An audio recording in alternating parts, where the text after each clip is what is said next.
Hello students, welcome to our channel Discovery and YCL. In this channel, we provide you the best coaching facility for JEE, NEET and CBSE board examinations from the top educators. And if you want to get connected with us, subscribe the channel and push the notification button for latest updates. Today's topic is quite interesting and it is one of my favorite topics, which is electrostatic potential students. Electrostatic potential, जैसा कि आपने सुना होगा, electrostatics के backbone में से एक है. This is one of the backbones behind electrostatic potential. This is one of the backbones of electrostatics and then a difference of potential will become a backbone for the generation of electric currents. आप आगे देखेंगे कि current electricity में potential difference का एक बहुत ही important role होता है. और यहाँ पर हम जानेंगे कि एक चार्ज जिस तरीके से अपने आसपास एक इलेक्ट्रिक फील्ड प्रोड्यूस कर रहा है, उसी तरीके से एक चार्ज अपने आसपास एक इलेक्ट्रिक पोटेंशियल, एक तरीके की इलेक्ट्रिकल एनर्जी भी क्रिएट करता है. और उस एनर्जी की वजह से हमको क्या क्या प्रॉपर्टीज, क्या क्या फिनोमेना देखने को मिलेंगे, that will be discussed in this lecture. So हमारा टॉपिक है इलेक्ट्रोस्टैटिक पोटेंशियल. तो आज हमारा टॉपिक रहेगा इलेक्ट्रोस्टैटिक पोटेंशियल. स्टैटिक वर्ड से, जैसे कि आप पहले ही जानते हैं, चार्ज एट रेस्ट. तो the word static means charge at rest and we will start this topic today. Suppose that you have a point charge students. हमारे पास एक पॉइंट चार्ज है और किसी भी दिए हुए ऑब्जर्वेशन पॉइंट P पे, जिसकी डिस्टेंस सोर्स चार्ज से R है, हम जानते हैं कि इलेक्ट्रिक फील्ड को हम लिख सकते हैं 1/4πε0 Q/R². This is something which is a formula for electric field. Okay, so let's see what an electric field can do and why there is a requirement of a potential. Potential क्यों होना चाहिए वो भी students बहुत ही important है, because nothing is developed in physics without any reason, without any logic behind it. So electric field students जो observation point पे आपको मिलता है, it can be written as 1/4πε0 Q/R².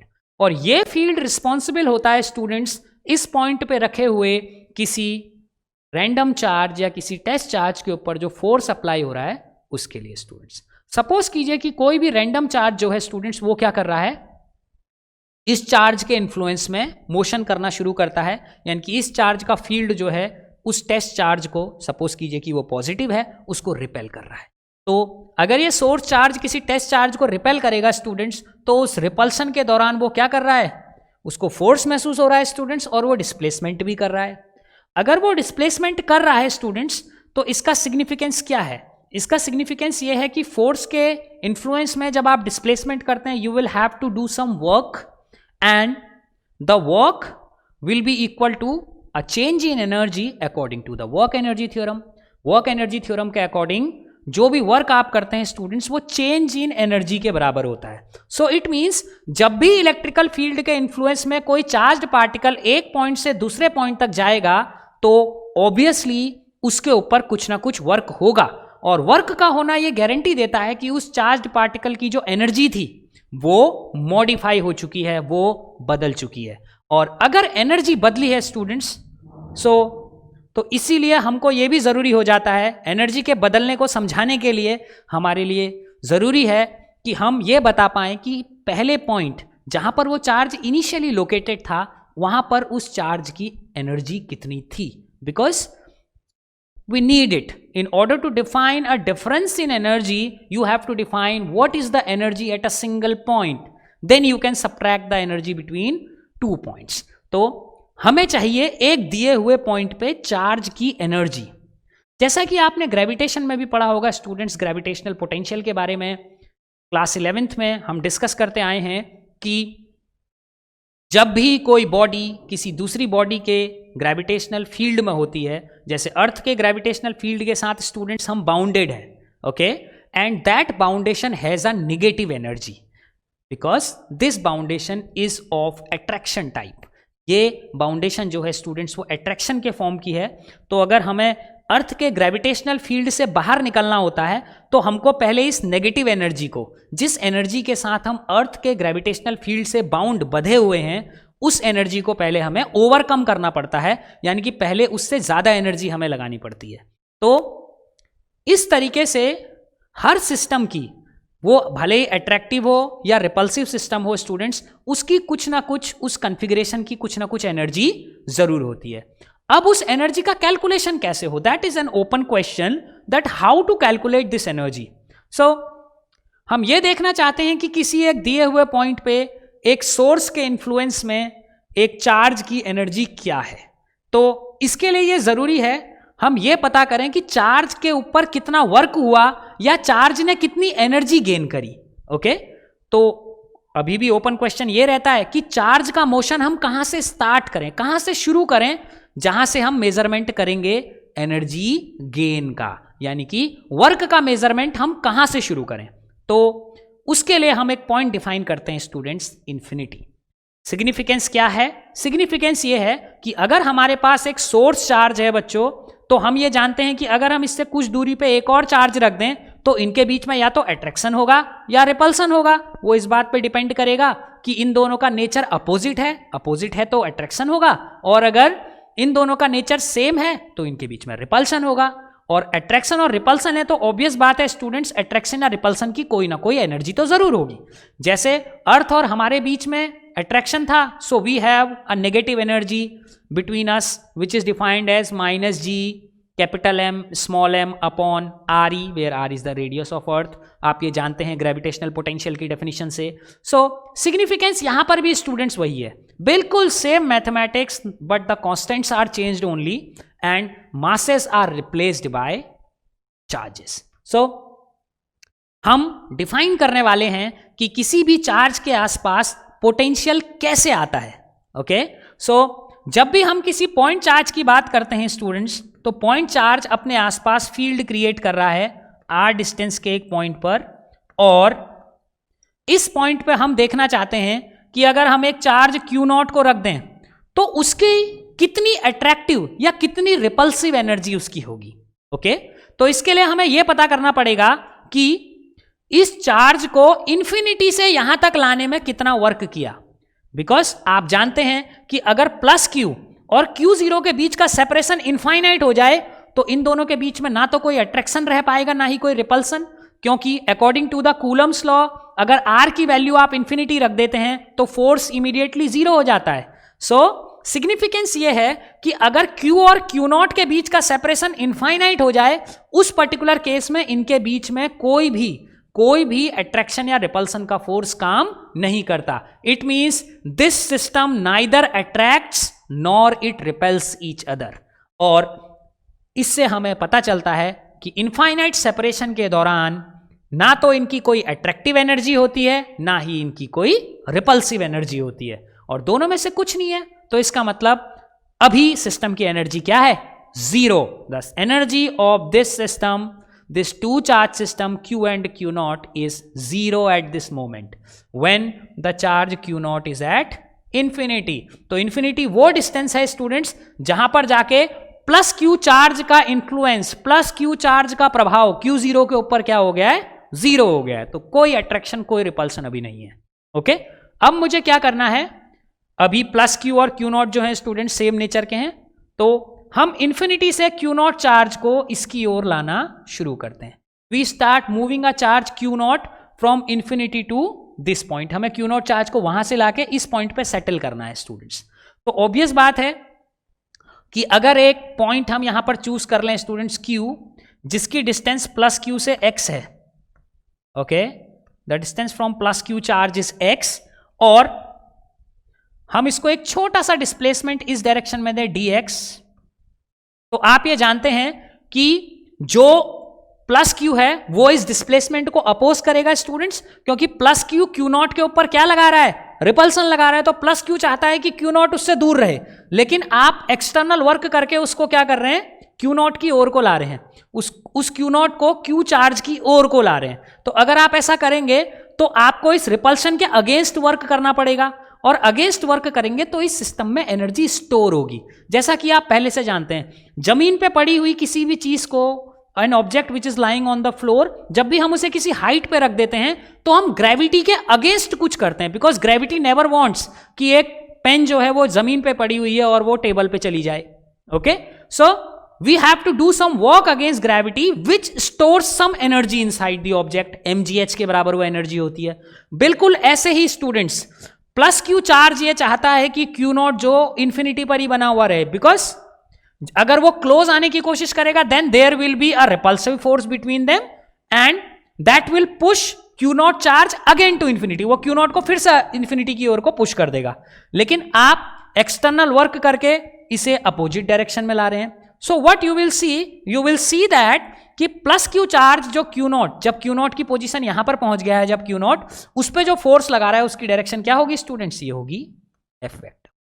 So dx is a very small displacement. So what you can see, there is an angle of 180 degree between dx and f.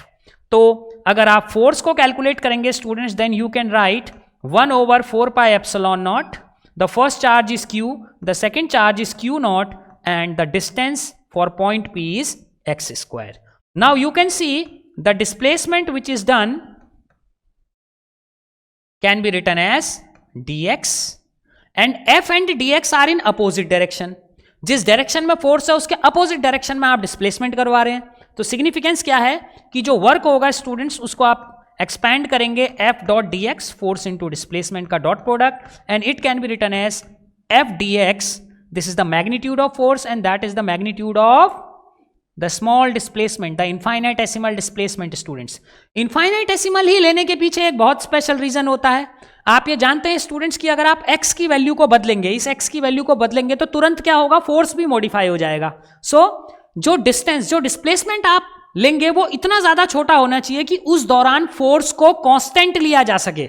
Okay, so that's why this force even after moving a distance dx is still 1/4 pi epsilon naught q naught over x square। dx distance move करने के बाद भी force आप देख रहे हैं x पे dependent ही है, जबकि डिस्टेंस तो जो है अब students x minus D x रह गई है ना, लेकिन dx जो है वो डिफरेंशियल ऑर्डर की लेंथ है स्टूडेंट्स। ये इतनी ज्यादा कम है कि इस पूरे रीजन में, इस dx डिस्प्लेसमेंट के दौरान you can consider the force as a constant. That's why we have written it like this. So हम इसे एक्सपेंड करने वाले हैं cos, what is the relative angle between force and displacement, that is 180 degree. Using cos 180 is equal to -1। हम जानते हैं cos 180 की value students जो होती है वो -1 होती है, और यहां पर हम क्या करेंगे, इसी एक्सप्रेशन को आगे बढ़ाते हुए पोटेंशियल तक पहुंचेंगे, एनर्जी तक पहुंचेंगे students. So the work done can be written as force 1/4 pi epsilon naught, and there will be a negative sign due to this cos 180 term, and q naught over x square dx. Okay, that is a very small work done. So what I will do, I will place a small d over here. Okay, what does it means? dw means an infinitesimal work. वो work जो कि आपने क्या किया है, charge को dx displacement देने में किया है। Okay, so I will place a d over here, and the total work can be easily written as 1/4 pi epsilon naught students q naught, क्योंकि ये तो एक कांस्टेंट है। ऑब्वियसली डिफरेंशियल ऑर्डर के वर्क्स को या डिफरेंशियल ऑर्डर की किसी भी क्वांटिटी को बिग बनाने के लिए, यानी कि डिफरेंशियल ऑर्डर की किसी भी क्वांटिटी को एक्सपेंड करने के लिए, लार्ज बनाने के लिए आप इंटीग्रेशन मेथड का यूज करते हैं। Then I have just integrated on both sides, so I can write w। What is w? W itself is students integration of dw। तो मैंने पूरी इक्वेशन को दोनों साइड में इंटीग्रेट कर दिया है। जो जो कांस्टेंट टर्म्स है स्टूडेंट्स उसको मैंने बाहर ले लिया है। Charge is constant, epsilon naught and all these terms are constant, but that distance x is a variable. x देखिए स्टूडेंट्स इन्फिनिटी से शुरू हो रही है और कहां तक वेरी कर रही है, r तक वेरी कर रही है। So the limit of this integration will run from infinity to r, एंड अंदर हमारे पास क्या बचता है, 1/x square dx। 1/x square dx को हम इस फॉर्म में लिख सकते हैं x की power -2 dx। The x square will come to the numerator and the power will acquire a negative sign. Now using the general formula, integration x raised to the power n dx is equal to n x की power n+1 over n+1 and substituting it here, we will get W is equal to minus 1 over 4 pi epsilon naught x raised to the power minus 1 over minus, so minus 2 plus 1 upon minus 2 plus 1 running from infinity to r. These are the lower and upper limits. So now we get the expression of force as this one. The force was this thing, students. This thing was the force. Okay? और force का use करते हुए जो work students हमारे पास आ रहा है W, that can be written as this minus will suppress this negative sign and you will get 1 over 4 pi epsilon naught Q. There is a QQ naught term also over here. QQ naught into. अब देखिए students क्या होगा, आप infinity रखेंगे first. This term can be written as 1 upon x from infinity to r. So putting, we will put first, we will put the upper limit 1 upon r minus, we will put x is equal to infinity as the lower limit, and 1 upon infinity will be 0 because infinity is very large in comparison to 1. So what we will get the total work as 1 upon 4 pi epsilon naught QQ naught upon r, students. So this is the total work done. Okay. So if you are moving a charge Q naught under the influence of a charge Q from infinity to a point r, this is the amount of work done. ये work students आपने external work किया है, और external work किया है इसका मतलब ये आपने कुछ ऐसा किया जो सिस्टम नहीं चाहता था. So it means there will be some energy stored, और ये एनर्जी कहां से आएगी, इसी वर्क से आएगी स्टूडेंट्स. इनफाइनाइट जब सेपरेशन था देयर वाज नो अट्रैक्शन और repulsion, it means there was no energy of this configuration. यानी कि आपने जो स्टार्ट किया है स्टूडेंट्स वो जीरो एनर्जी से स्टार्ट किया. ओके, इनफाइनाइट पे आपने जीरो एनर्जी से स्टार्ट किया, और जीरो एनर्जी से स्टार्ट करने के बाद आपने डब्ल्यू वर्क किया, और डब्ल्यू वर्क करते करते आप किस पॉइंट पे आ गए, आर डिस्टेंस पे आ गए, यानी कि पी पॉइंट पे आ गए हैं. तो इससे क्या रिजल्ट निकला, इससे रिजल्ट ये निकला कि जो भी वर्क आपने किया है स्टूडेंट्स उसने ऑब्जेक्ट की एनर्जी को इंक्रीज किया होगा from zero to a particular value. So work done is equal to change in energy and you have started from zero. इसका मतलब जो भी आपने वर्क किया है वही क्या है, इस सिस्टम की एनर्जी है. वही क्या है, एनर्जी में चेंज है या एनर्जी है इस सिस्टम की. So I can write this energy as U is equal to 1 upon 4 pi epsilon naught QQ naught upon R. Okay, और यही एनर्जी होती है स्टूडेंट्स किसी टू चार्ज के कॉम्बिनेशन की. ओके, आप ये देखेंगे कि अभी ये एनर्जी जो है स्टूडेंट्स पॉजिटिव नेचर की है, because Q is also positive, Q not is also positive. Okay, and if Q and Q naught are also positive, this is representing a repulsive system. This is representing a repulsive system.